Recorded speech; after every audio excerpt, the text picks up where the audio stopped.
Thanks for tuning in to Operation Revenge. Make sure to like the video and subscribe to the channel. Now let's begin the story. The hospital atrium buzzed with voices, families weaving between booths, interns handing out pamphlets, kids gripping plastic brain models like trophies. I was halfway through explaining the neurotrauma simulation to a group of high schoolers when I heard it. My brother's voice, loud and unmistakable. Well, if it isn't the queen of the textbooks herself. I didn't have to turn around. That voice had been part of my life longer than any stethoscope. I closed the pamphlet I was holding and faced him. My name is Dr. Mariana Reese. I had introduced myself earlier that morning to the press, the volunteers, the university board. But now I wasn't sure what name I wore when I looked at Calvin. He sauntered through the crowd with his usual flair, arms wide like he was about to start a revival. Folks, this is my little sister, head of neurosurgery, guardian of charts and checklists. He grinned like this was stand-up. She can quote the DSM-5 backwards, but wouldn't know a human being if one coughed on her croissant. People laughed. Not many, but enough. "Hello, Calvin," I said, my voice measured. Still turning science into performance art? He didn't miss a beat. Still mistaking instinct for malpractice? Behind him stood three people, a woman in linen pants and turquoise beads, a bearded man with a yoga mat under one arm, and a tall guy in a vest that might have once been part of a couch. His team. "We're here to run a little test," Calvin declared.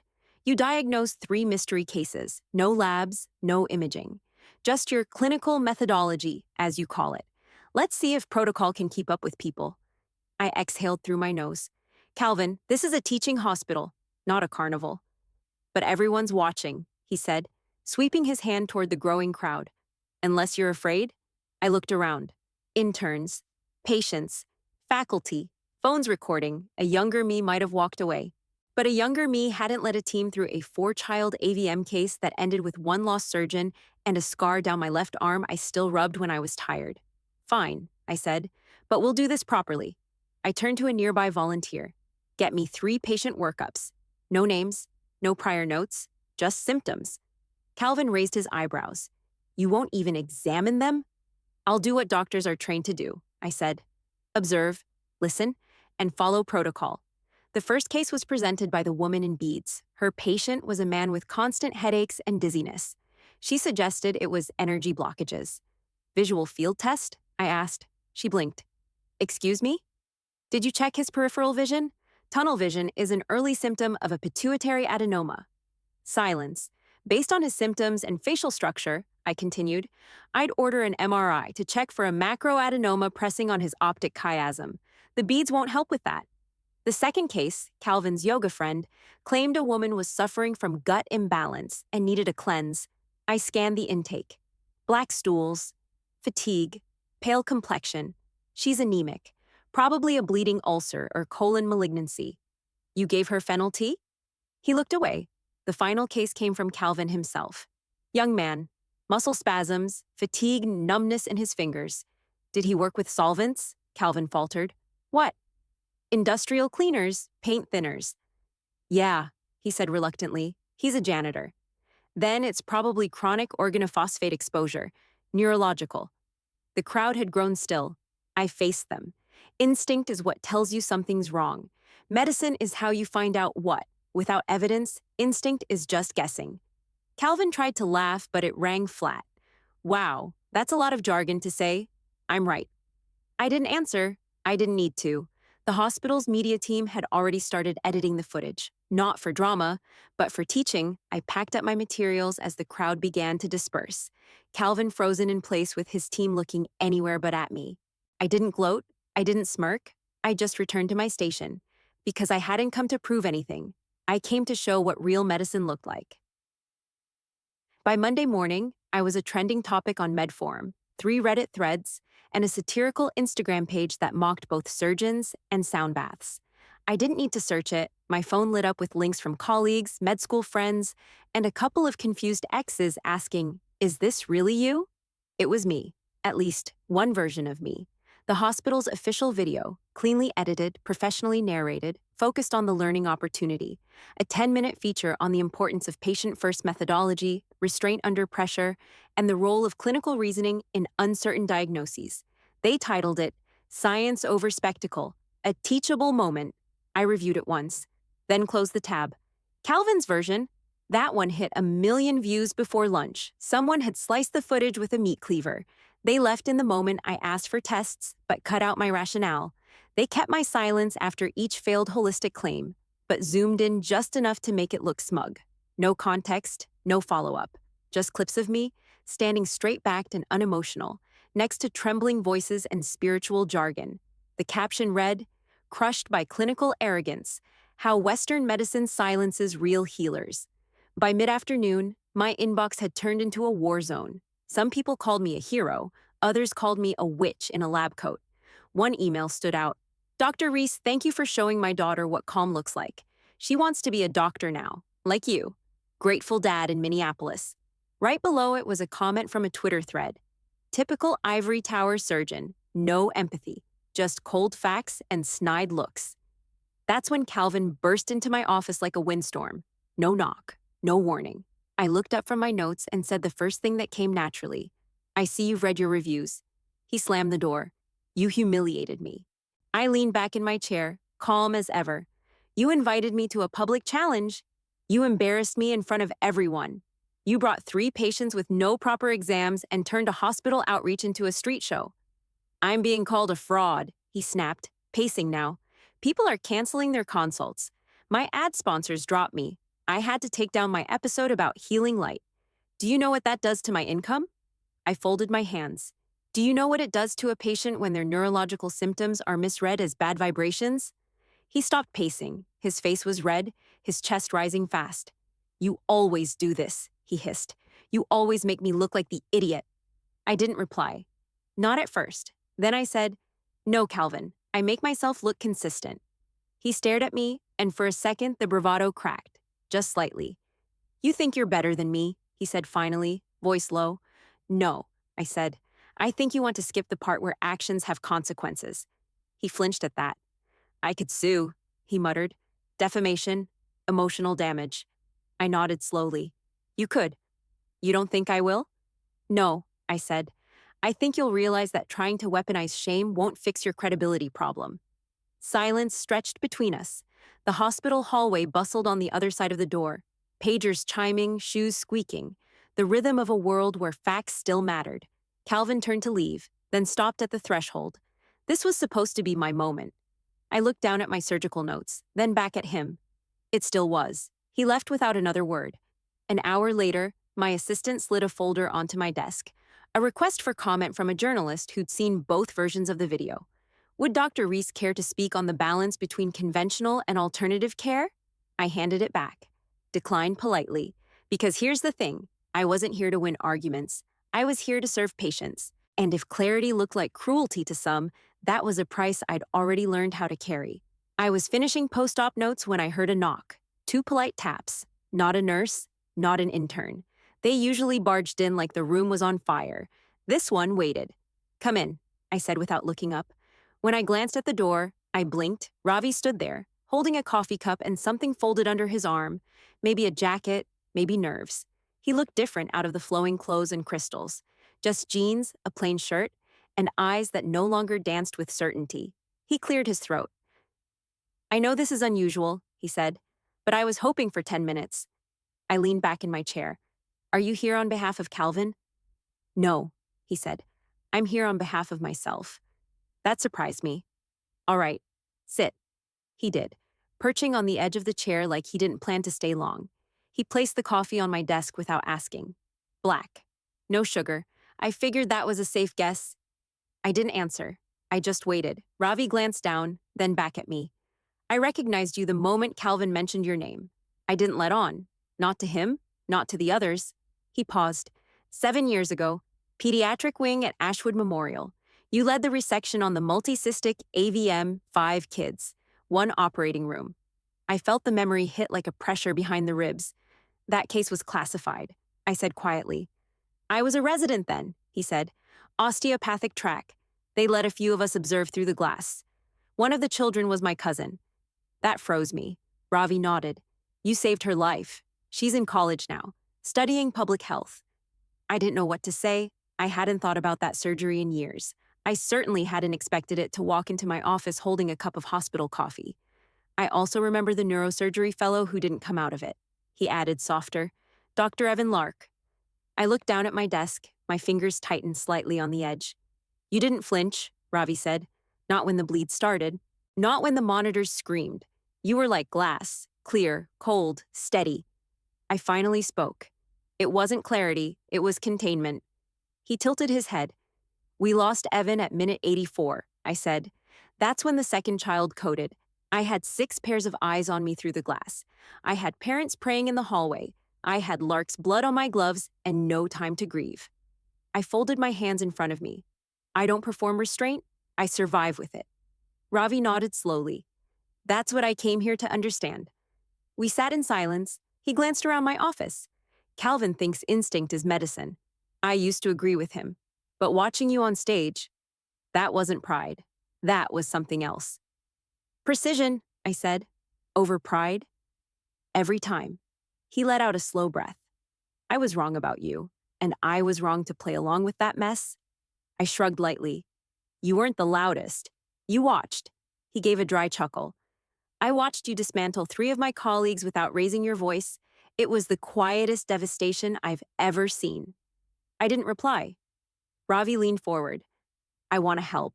Set the record straight, especially with Calvin. I raised an eyebrow. Why?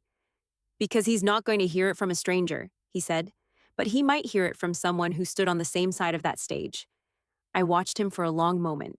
Then I gave a small nod. Start with the truth, I said. He won't like it, but start there. Ravi stood, jacket in hand, but something lighter in his posture. As he reached the door, he glanced back once. For what it's worth, he said, your kind of instinct, I'd follow that into a storm. I didn't smile, but after he left, I finally took a sip of the coffee. Black, no sugar, the right kind of guess. The email came on a Thursday morning, subject line, Board Review of Public Event Conduct. No exclamation point, no urgency. Just those 7 words that made the coffee in my hand feel suddenly heavier. The meeting was scheduled for Friday noon sharp. I didn't need to read between the lines. I knew what it meant.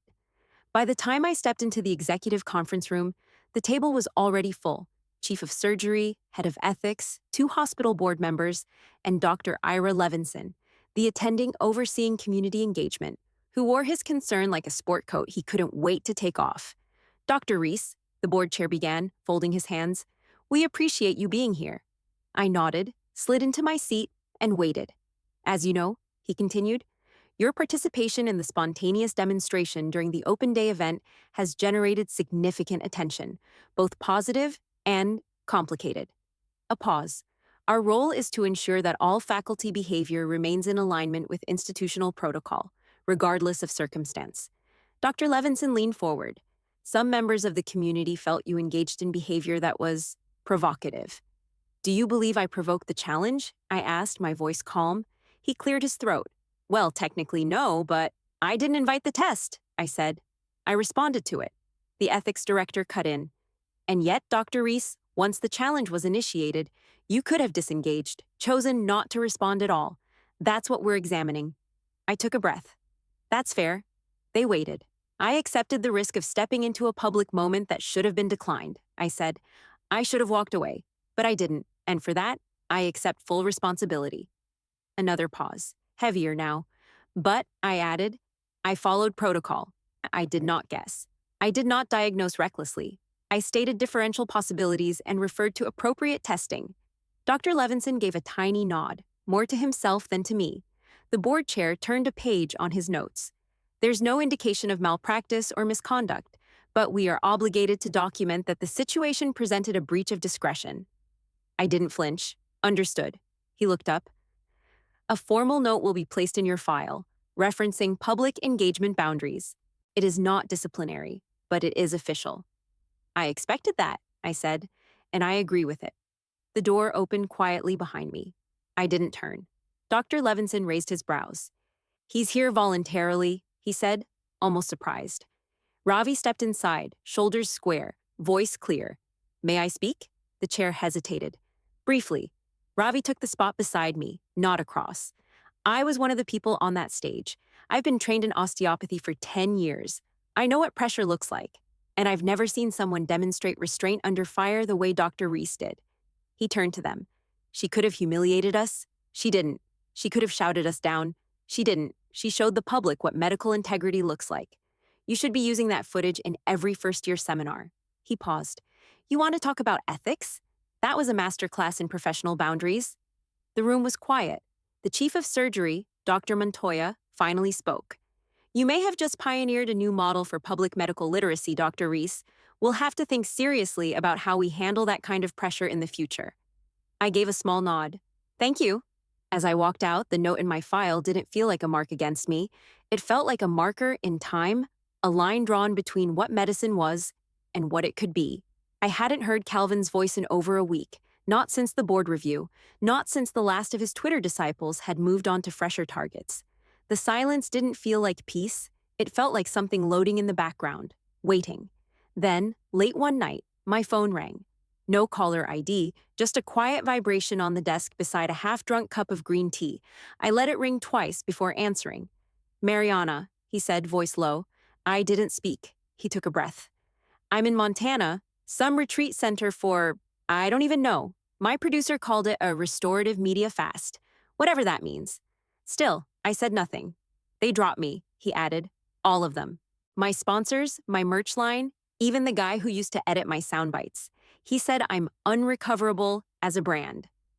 The line buzzed quietly. I sent that video, he confessed. The one with the cuts. I didn't just leak it. I handed it to a blogger I knew would rip you apart. I thought if I controlled the story, I'd get ahead of the embarrassment.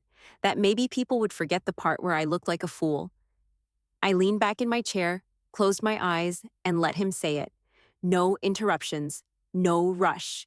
I didn't think it would explode like that, he continued. I thought I was just defending my corner.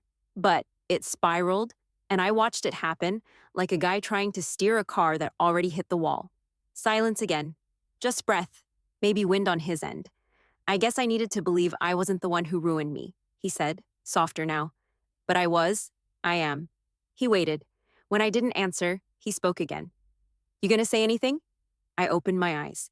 You weaponized a lie because you couldn't handle the truth. You gambled with public trust, and you made a circus of something sacred. I know, he said. I know all of that. I paused. Then why are you calling me now? Because Ravi called me, he said. Told me what you said. Told me what you didn't say. I think I want to come back from this, but I don't know how. I stared at the ceiling for a second, then said, I don't have a press plan for you, or a rebrand strategy. I didn't ask for one. What I do have, I said slowly, is a new outreach initiative. It's called Informed Instincts. We're teaching teens how to recognize real health information, how to question what they see online, what they hear from people like you. He didn't argue. That was new. I need people to help run it, I said. Not teach, just help. You'd start as an assistant, fetching chairs, restocking handouts.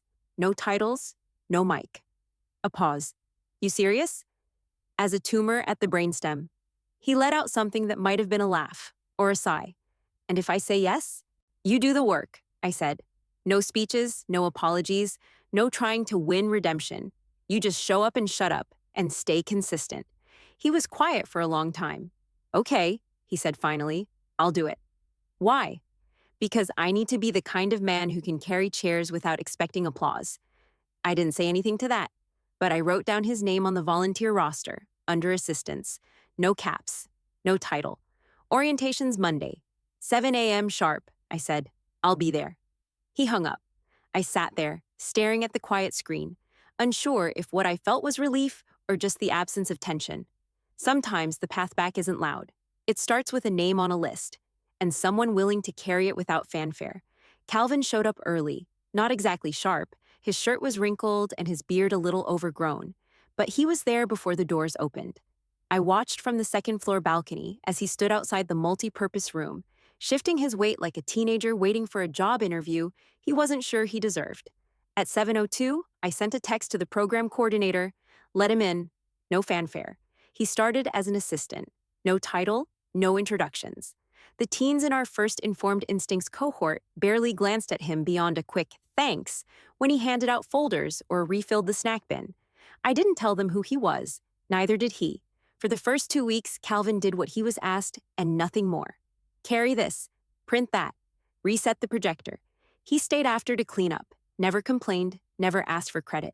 He listened. I watched. One afternoon, I saw him kneel beside a shy 13-year-old who struggled with the interactive module on how to spot pseudoscience in TikTok health videos. Calvin didn't take over. He didn't explain. He just asked the boy what he thought was off about the clip and waited. That lady said if you breathe right, you won't need insulin, the kid mumbled. Calvin nodded slowly. And what does your gut say about that? That she's lying? He smiled. That's your instincts. Now let's check if the science agrees. No soapbox, no sermon, just one moment of trust earned. The next day, I found a notebook on the back table. I recognized the handwriting instantly. Calvin had written a letter, folded neatly, not sealed. I didn't read it right away. Instead, I tucked it in the top drawer of my desk. 3 days later, I finally unfolded it during a quiet lunch break. It wasn't long, just a few lines. Scrawled like someone wasn't sure if the words were meant for sending or shedding. I still don't know how to fix what I broke, but I figured out how to carry chairs without needing applause. I guess that's a start. I'm sorry, not for how it ended, but for how I started it. I wanted the world to love me so badly. I forgot to be useful to anyone else. He didn't sign it. He didn't need to. I slid it back into the drawer and left it untouched. Calvin kept coming back, week after week, on time, quiet, reliable. When a girl's older brother showed up to pick her up early and started bragging about his crypto-funded health startup, Calvin didn't say a word. He just handed the teen her coat and whispered, "You're allowed to ask questions, no matter how confident someone sounds." No snark, no performance, just guidance. The staff started calling him Cal. The kids called him the guy with snacks. No one mentioned his podcast. No one connected him to the viral video, and Calvin didn't offer to remind them. One afternoon, after a long workshop on misinformation around supplements, he stayed behind to sweep the floor. Even though we had janitorial staff scheduled, he did it quietly, then stacked chairs along the back wall without being asked. I didn't thank him. He didn't expect me to. I simply watched as he adjusted the last stack so they lined up perfectly. He stood there for a second, looking at them like maybe, for once, things were in order. Not just the chairs, but himself too. He walked out without a word, just a nod my way as he passed. That was how I knew he wasn't pretending this time, because the old Calvin needed to be noticed. This one, he was just working. It started with a podcast clip, not Calvin's, but one of the bigger health influencers doing a deep dive into his fall from grace. The host played both versions of the infamous open day footage side by side, pausing every few seconds to editorialize. Then came the pushback. Why is Dr. Mariana Reese still punishing her brother? Should forgiveness come with silence? Where's the compassion in science? I ignored the first wave. Then came the emails from PR, warning me to prepare for reputational stress events. The hospital's legal team even asked if I wanted to issue a joint statement to reframe the relationship in a healing light. I declined. The interview requests poured in. Morning shows, panel spots. One producer offered to stage a surprise reconciliation moment on live television. I laughed when I read that one, then deleted it. By the end of the week, even a local op-ed had weighed in. If Dr. Reese wants to teach restraint, she might start with her own grudge. That's when the messages from Calvin started. The first one was just a voicemail. You could have said something, just once, something human. Then, 3 texts in 1 hour. So you're really not going to speak up? People think I'm still exiled. You let them think that. I didn't answer. The 4th text came after midnight. You're cold, Mariana. You always have been. I stared at the screen, thumb hovering over the keyboard. Then I locked the phone and left it face down on the nightstand. By morning, I had deleted them all. 2 days later, I called him. He picked up on the second ring. I'm not ignoring you, I said. You could have fooled me. I'm choosing not to speak on your behalf. That's different, he scoffed. You could clear it up with one sentence. Tell them I'm working on myself. Tell them I'm not the villain. You're not the villain, I said. You're just not the story anymore. He didn't say anything. I'm not here to manage public approval, I continued. I'm here to help you understand what real change looks like, and that doesn't happen on camera. Another long silence. So what do I do? He asked quietly. Just keep showing up and hope someone notices? No, I said. You keep showing up so that it matters even if no one does. He let out a slow breath. That sounds like something you'd say to a med student. It's what I used to say to myself, I replied, back when I wanted everyone to know I was right. There was a pause on the line. Then, I'll stay in the program, he said. I'll keep doing the work. Just don't erase me entirely, okay? I'm not, I said, but I won't build you a shortcut either. Fair. And Calvin, I added just before he hung up. Yeah? You're not in exile. You're in practice. He didn't reply, but I heard the tiniest exhale. Not defeat, maybe understanding. The media frenzy moved on by the weekend.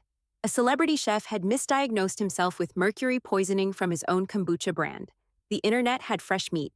And Calvin? He came back Monday with a new notepad and quieter shoes. Still not asking for attention, just moving the chairs before anyone noticed. It was a Tuesday, the kind that felt like a shrug. Overcast skies, vending machine coffee, and a half-attentive group of teens in folding chairs, circling around laminated handouts on placebo studies. Calvin stood to the side, clipboard in hand, nodding as one of the girls gave a pretty solid breakdown of the difference between correlation and causation. He didn't interject, didn't perform, just let her finish and handed her a marker to write her points on the board.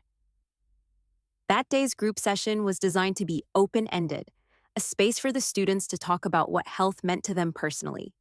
Usually it meandered, but about halfway through, someone asked a question that shifted the room.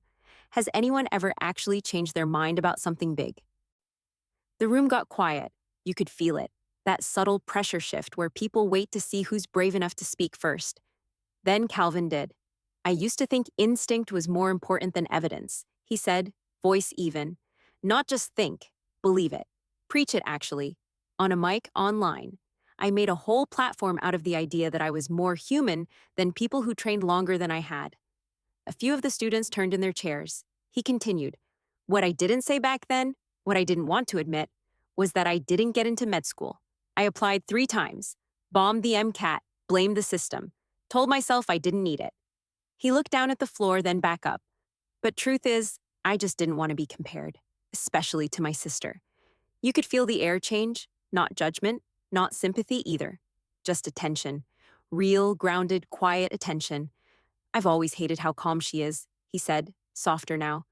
Even when I was a kid, I'd explode and she'd just, wait. That kind of stillness makes people like me feel loud even when we're not talking. He gave a small laugh, but it wasn't a joke. It was release. I made a mess because I wanted to be the one with the answers, but the truth is, I was scared that silence meant I didn't matter. No one moved, no one spoke. Then one of the students, the same shy boy Calvin had helped weeks ago, raised his hand and said, "It's hard when your family makes you feel like noise." Another girl nodded. My older brother's like that. He doesn't yell. He just wins. A few more murmurs, a ripple, then a swell. I stood in the back of the room, arms folded, my throat tight for reasons I didn't want to admit. I didn't need to step in. Calvin didn't need rescuing. He didn't even need defending. For the first time, he wasn't performing vulnerability. He was practicing it, and more importantly, they saw him, not as a spectacle, not as a man trying to get back what he lost, but as someone trying to understand why he lost it in the first place. When the session ended, the students filed out slowly, a little more thoughtful than when they came in. Calvin stayed behind to fold the chairs. I didn't speak. I just watched. He caught my eye as he stacked the last chair and gave a small nod. Not proud, not seeking approval, just present. And for the first time, I believed that he might really be changing. Not for me, not for the internet, not even for the job, but for himself. The banners were smaller this year. Hospital Open Day used to be a spectacle. Balloons, giveaways, and a rotating loop of dramatic music playing over the loudspeaker, like we were advertising a Broadway show about brain surgery. But this time, the tone was different. Quieter, more grounded, which was exactly what I'd asked for. Our session was listed in the program as Clinical Literacy and Hands-on Basics for Families. No stage, no microphones. Just a room with 6 workstations, a table of anatomy models, and a sign-in sheet. I arrived 15 minutes early, but Calvin was already there. He was helping a 10-year-old adjust the positioning of a practice reflex hammer in her tiny hand, showing her where to tap on the knee model without triggering a bounce too soft or too hard. He didn't notice me at first. When he did, he gave a nod. Not the performative kind, just the kind that says, "I'm in place." I nodded back. Parents filtered in, Students, too. No press, no influencers, just families curious about how bodies work. Calvin stayed to the side, no lecturing, no. This reminds me of a podcast episode, just adjusting sleeves, clearing tables, replacing broken pencils at the medical charting station. At one point, a boy struggled to get his stethoscope angled right. Calvin knelt beside him and whispered, "Try moving your hand first. Learn trust before you test it." The boy smiled, tried again, and nodded when he heard the faint whoosh of the artificial heartbeat track. I felt something shift in the room around us. Not awe, not excitement, just respect. Quiet, easy, earned respect. One of the parents came up to me during a break. She looked familiar. I realized later she'd left a furious comment under the original viral clip a year ago. "I watched the video again," she said, almost sheepish. "The real one, the full one." I said nothing, just let her speak. "I thought last year was about ego," she went on. "But today, I think I finally understand. It wasn't about proving anything. It was about control, discipline." She glanced over at Calvin, now showing a girl how to hold a pen scalpel with 2 fingers instead of 4. "You didn't dominate anyone," the woman said. "You held your ground. That's different." I nodded. "Thank you." The parent hesitated, then said, "That boy helping with the stethoscope. Is that your brother?" I looked across the room. "He is," I said, "in more ways than one." She smiled faintly, then stepped away. As the final session wrapped up, I walked over to the far table and pulled up the sleeve of my white coat slightly, just enough for the sun from the window to catch it. A small, stitched ring of scar tissue circled the inside of my forearm. Barely noticeable unless you knew what to look for. A tiny surgical burn from the retractor rig during the pediatric AVM case years ago. I never covered it with makeup, not because I wanted to be reminded, but because I needed to remember. As the last family packed up, Calvin started stacking chairs without being asked. He did it methodically, checking that each one aligned with the row behind it. I stood there for a minute, watching. A year ago, he had tried to use me as a spotlight to revive his voice. Today, he spoke only once. "Learn trust before you test it." And the room listened, not because it was loud, but because it was honest.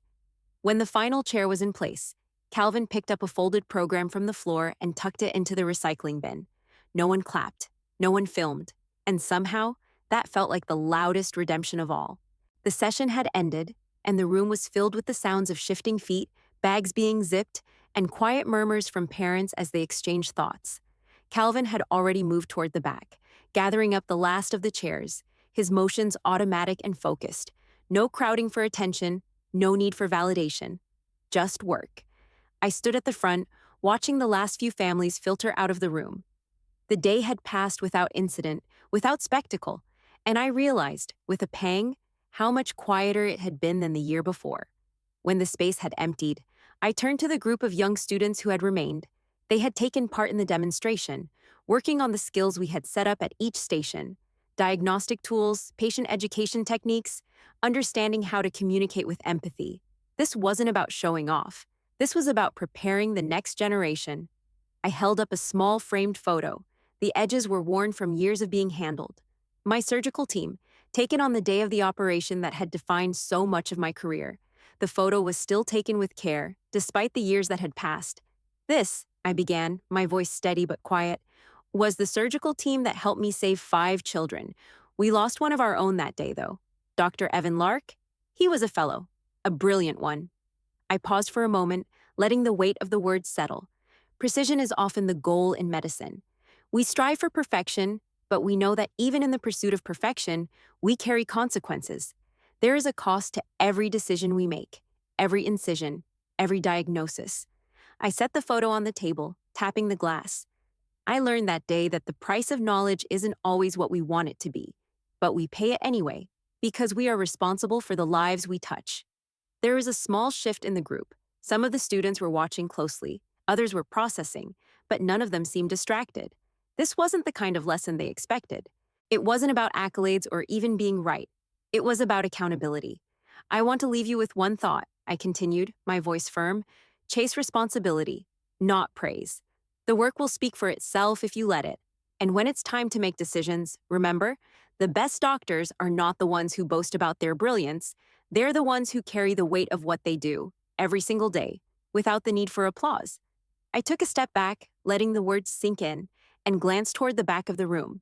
Calvin had finished stacking the last of the chairs, and without a word, he began moving them to the side, putting everything in order. The room was quieter now, the cleanup methodical. There were no congratulations, no grand gestures, just the act of showing up, of doing what was needed, without expecting to be seen for it. I felt a brief sense of pride, but not for him. For the work he was doing, not the work of earning a title or a reputation, the work of simply being there, consistently. As the last family left the room, I walked up beside him. He was moving chairs into their final position, as if the room would only be complete once every part was in its place. He paused, and we exchanged a quiet glance. I didn't say anything. No thanks, no acknowledgement, just a nod, a simple nod. It was all I needed to say. It was all he needed to hear. The day had come full circle, and in its quiet conclusion, I saw him where he should have been all along, not in the spotlight, but in the service of something greater than himself. This, finally, was where he belonged. No speeches, no grand gestures, just silent, steady service. And for the first time, it felt like the world had finally understood that precision in the work, in the life, and in the responsibility was the true legacy we left behind. We didn't need to talk about it. The chairs were stacked, the lesson was complete, and I was ready to leave, but not without that nod. The final piece had fallen into place.